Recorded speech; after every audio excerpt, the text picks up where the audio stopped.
I'm currently looking for a suitable spouse. The issue my parents face is that the majority of prospective spouse would prefer not to marry an alima due to cultural misunderstanding that all alimas are difficult to live with as they throw around Islamic rulings in all situations and make life hard for others. I don't know why people have made this an issue, that alimas are like that. It is such a This is such a repugnant attitude that people have had. Yes, we've had some black sheep within the alimas and within alims as well. But for some reason, I've heard people bayan that he did for ulama and alimas.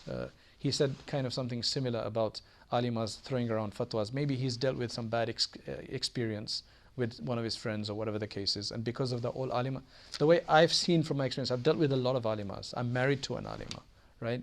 And I've, in Maktab we've dealt with many alimas and so many others. I've taught many alimas, right? I've taught 70 alimas at one time, right? So from around the world as well.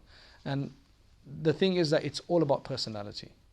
Some individuals, women who have an extreme personality, whether they're an alima or they're something else, they're going to be extreme. That's the way it is. That they haven't done, their tarbiyah hasn't been done for whatever reason. So then they're going to just use their ilm in a wrong way. But that's one in 1,000 maybe. Don't blame all alimas.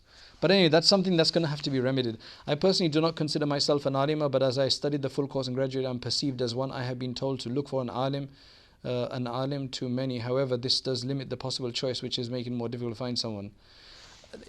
I don't know why. I guess people do have this issue, but there are so many ulama out there who are looking for alimas. It's just that you have to you just have to ask the right kind of people.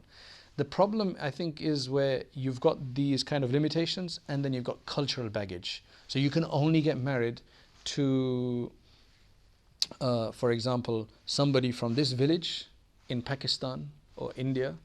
Then you're highly restricting yourself, right? I think parents need to understand that, okay, if we need to find an alim, then open up the scope. Open up the scope, broaden your horizon. Let other people do it as well. So I think that you probably need a more personal answer to this in terms of your situation, as to exactly what your limitations are. But I would say just broaden your horizons. Make lots and lots of dua to Allah subhanahu wa ta'ala, especially at tahajjud. رَبَّنَا هَبْ لَنَا مِنْ أَزْوَاجِنَا وَذُرِّيَّاتِنَا. That's another one.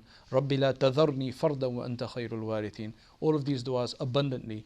And inshallah, you should find other avenues, even if they're non-traditional avenues, but halal avenues. A lot of these marriage websites, these matrimony websites, some of them are really junky, but there are certain decent ones as well. And it's completely halal to use those, that as long as you're not there looking at people, right, and just messing around. Therefore, that's unfortunately one way to do it.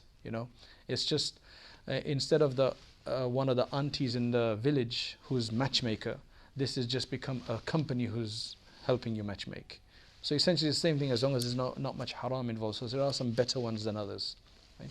So I think it's jaiz to use them if you don't have any other means. Some people think, I can't go there, and they're suffering.